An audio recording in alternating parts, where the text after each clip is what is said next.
Hello everyone, welcome to my video. Today I'm going to review 10 research articles that all revolve around one central topic, speaking skill in EFL learning, or English as a foreign language. Each article brings a unique perspective, but together they paint a bigger picture of how speaking skills can be developed, what challenges learners face, and what strategies work in the classroom. So, let's dive right in, starting with the first article. Well, the first article is written by Octaberlina and Angarini, with the title Fostering Speaking Skills and EFL Students' Achievements, Teachers' Voices. The study explores how speaking skills are taught in Indonesian madrasah, focusing on teachers' perspective and classroom strategies. The highlight of this article is its emphasis on the teacher's role, specifically how interactive methods like role play, storytelling, discussion, and technology integration can significantly boost students' confidence and speaking performance. In terms of benefit, this article is incredibly useful to EFL teachers and curriculum designers because it provides real practical strategies grounded in actual classroom experience.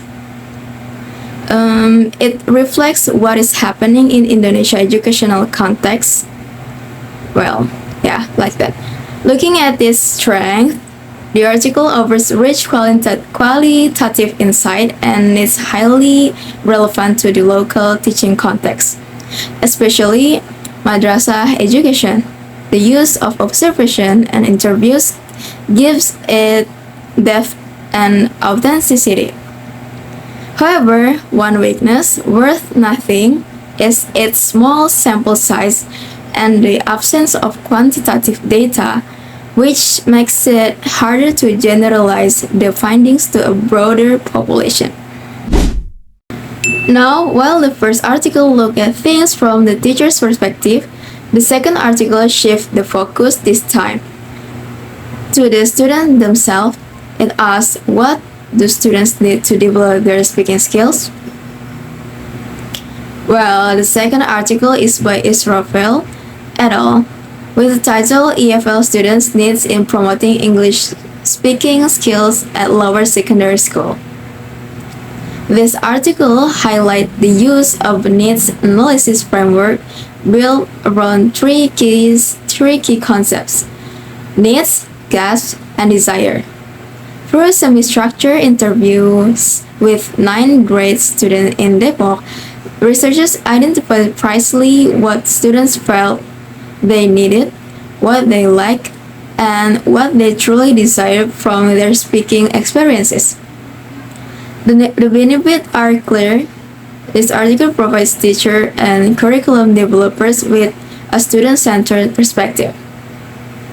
Understanding students' needs from their own perspective allows educators to design more purposeful and meaningful speaking activities.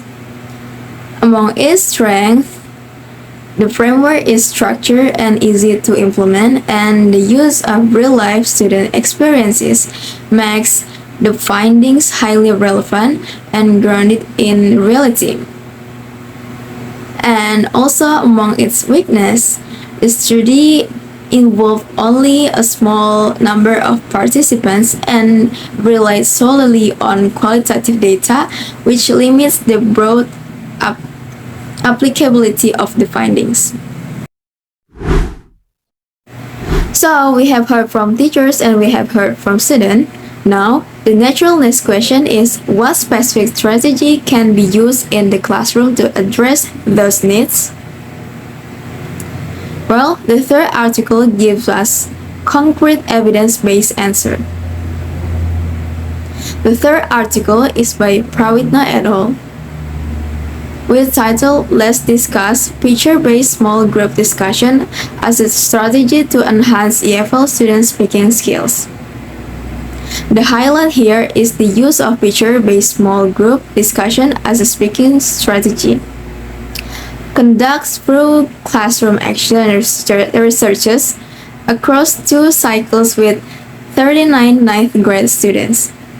The study found remarkable improvement, mean scores jumped from 54.71 to 77.98 and 87.18% of students reached the minimum mastery criterion by the end of cycle 2. The benefit of this article is practically it gives teachers a ready-to-use replicable model that combines visual media with collaborative discussion, making speaking practice less intimidating and more engaging. Its strengths include a well-structured CAR framework, clear data visualization through bar charts, and the combination of quantitative scores with student perceptual response. The weakness, however, is that the study was conducted in a single school with a relatively small sample, so the result may not apply universally across different school settings. From the previous article, we saw how specific classroom strategy can make a real difference in student speaking performance. But beyond strategies, we also need to ask what are the underlying factors that make speaking so difficult in the first place? Well, the fourth article takes a step back and gives us a broader theoretical answer to that question. Okay, the fourth article is by Gofar and Rohim with the title Factors Affecting Speaking Proficiency in English Language Learning, a general overview on the speaking skill. This article highlights comprehensive overview of the key factors that affect speaking proficiency, including performance conditions, affective factors like motivation, self-confidence, and anxiety, as well as listening ability and topic knowledge. The benefit is that it serves a strong foundational reference. Before we can fix problem, we need to understand it, and this article helps teachers and researchers do exactly that. Its strength lies in how it integrates multiple theories and previous studies into one well-structured overview, making it very accessible as a starting point for understanding speaking challenges. However, its weakness is that it lacks empirical data from real classrooms. The discussion stays at a theoretical level, so it doesn't offer specific ready-to-apply solution. If the fourth article gives us the theoretical picture, the fifth article goes deeper, this time with real data from undergraduate students to examine those same factors in more concrete, measurable way. Well, the fifth article is by Monip and Hadi with the title Determinant Factors Influencing English Speaking Skill Among Undergraduates, Challenges and Remedial Strategies. Okay, the highlight here is its identification of 4 major factor categories that influence speaking, teachers and teaching methods, curriculum and environment, linguistic competence, and psychological or affective factors, along with concrete remedial strategies to address each of them. The benefit is clear. It doesn't just identify problems, it proposes solutions. Teachers and curriculum developers can directly use these insights to redesign how speaking is taught. A notable strength is its mixed method approach combining questionnaires and interviews, which gives a more complete and credible picture that purely qualitative studies. The weakness, however, is that all participants were male students from only two universities, which limits how broadly the findings can be applied. Both articles 4 and 5 focus largely on traditional classroom and psychological factors. But in today's world, students don't only learn inside the classroom. They are constantly connected to the internet and social media. So, the sixth article asks a very timely question. Can social media actually help students improve their speaking skills? Well, the sixth article is by Basongan et al. With the title The Impact of Social Media Towards Students' English Speaking Proficiency at English Department of UKI Toraja. The highlight of this article is its finding that social media, particularly Instagram, can positively impact students' speaking proficiency by providing exposure to authentic language, opportunities to interact with native speakers, and motivation to practice independently. The benefit is especially relevant for today's learners.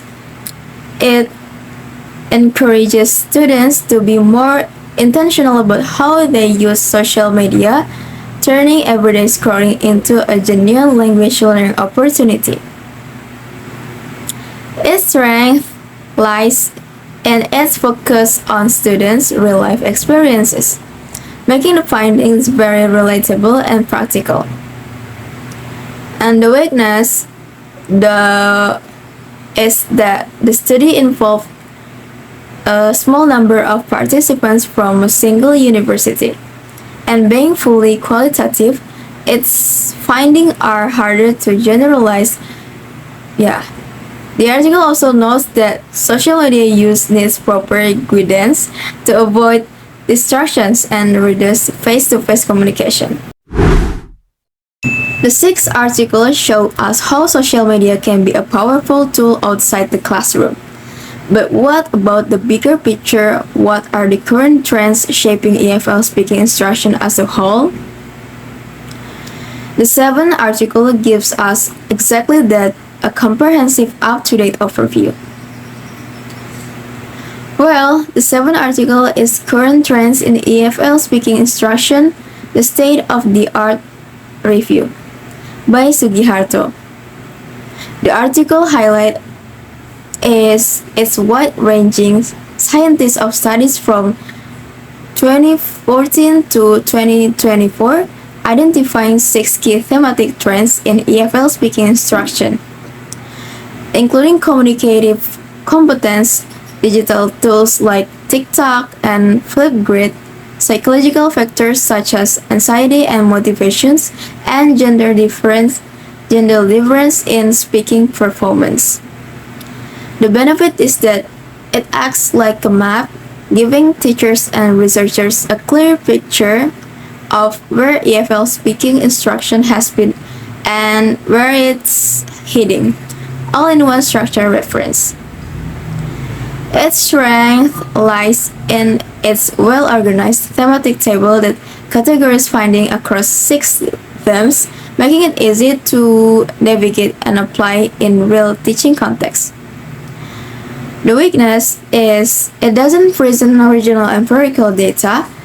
All conclusions are drawn from previously published studies, which may not represent all EFL contexts globally. While Article 7 covers EFL speaking broadly, the 8th article narrows the focus to a specific group of learners, ESP students, or English for specific purposes, and explores how speaking proficiency should be assessed and taught differently for professional contexts.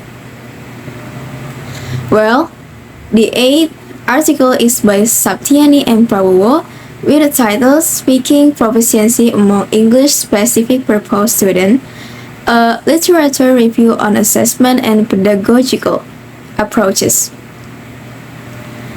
The highlight here is the argument that speaking proficiency in ESP context, particularly in tourism and hospitality, is multidimensional. It requires not just grammar and vocabulary, but also specialist discourse patterns, pragmatic competence, and intercultural awareness. The benefit is significant for ESP educators. It argues that standardized tests are not enough. Instead, performance-based and domain-specific assessments alongside communicative approaches like task-based and project-based learning are far more appropriate. Its strength lies in its comprehensive scientists of 25 national and international journals, covering a wide range of assessment tools and pedagogical strategies. And the weakness is that the article lacks clear inclusion and exclusion criteria for the journal's review, and its heavy focus on tourism and hospitality limits its applicability to other professional fields. Well, so far we have talked a lot about strategies and methods, but there is one element that is always present in every speaking class, yet often overlooked in research: classroom interaction itself. How teachers and students actually talk to each other can shape the entire speaking experience. That is exactly what the ninth article investigates. Okay, the ninth article is classroom interaction in the EFL speaking class in junior high school by Kurniawan. The highlight of this article is its identification of 7 types of classroom interaction in an EFL speaking class, from teachers to whole class, teachers to individual, all the way to student interaction. Using the Flint observation system as the analytical framework. The key finding is striking. Teacher-whole class interaction record the highest percentage, meaning teachers dominate interaction is still very much the norm in EFL speaking classrooms. The benefit is a critical reminder that if teachers dominate the conversation, students get fewer chance to actually practice speaking. This push educators to consciously create more space for student talk. Its strength is the systematic use of the Flint system, which provides a clear, structured way to analyze real classroom dynamics. And the weakness is that only one class from one school was observed, making it difficult to generalize the findings. The ninth article revealed that teacher dominance is still a common pattern in EFL classroom. So, the final article brings this full circle, asking what does truly innovative teaching look like in practice? And more importantly, how can teachers move beyond conventional methods to genuinely develop student speaking skills? Well, and the final article is by Fitriani and friends with the title English Teachers' Innovative Approach to Teaching Speaking Skills. The highlight is its identification of 6 characteristics of innovative teaching observed in real Indonesian EFL classrooms. Teacher-student collaboration, higher order thinking skills or HOTS orientations, ICT integration, 21st century learning skills, literacy reinforcement, and character education. The benefit is extremely practical. It gives prospective and current teachers a concrete evidence-based model of what innovative speaking instruction actually looks like in an Indonesian secondary school context. Its strength is the richness of its qualitative data, combining classroom observations and interviews, giving a realistic and detailed picture of how innovative teaching is actually carried out. And the weakness is its small sample of only two teachers from a single institution, which limits how widely the findings can be generalized. And that brings us to the end of all 10 articles. Before we wrap up, let us take a moment to connect all of the articles. All 10 articles share one common thread. They all center on EFL speaking skills, but each one approaches the topic from a different angle. Articles 1, 2, and 3 gave us the foundation looking at teacher strategies, student needs, and specific classroom methods. Article 4 and 5 expanded by identifying the factors, both theoretical and empirical, that make speaking challenging. And Article 6 brought a digital dimension, showing how social media fits into the picture. Article 7 and 8 gave us a broader perspective, mapping current trends and addressing the unique demands of ESP learners. And finally, the Articles 9 and 10 zoom back into the classroom, examining instruction, interaction, patterns, and what truly innovative teaching looks like in practice. Together, this article make one thing very clear: improving EFL speaking skills is not about one single method or strategy. It requires a holistic approach, one that considers the teachers, the students, the environment, the tools, and the mindsets, and all working together. Well, I think it's enough.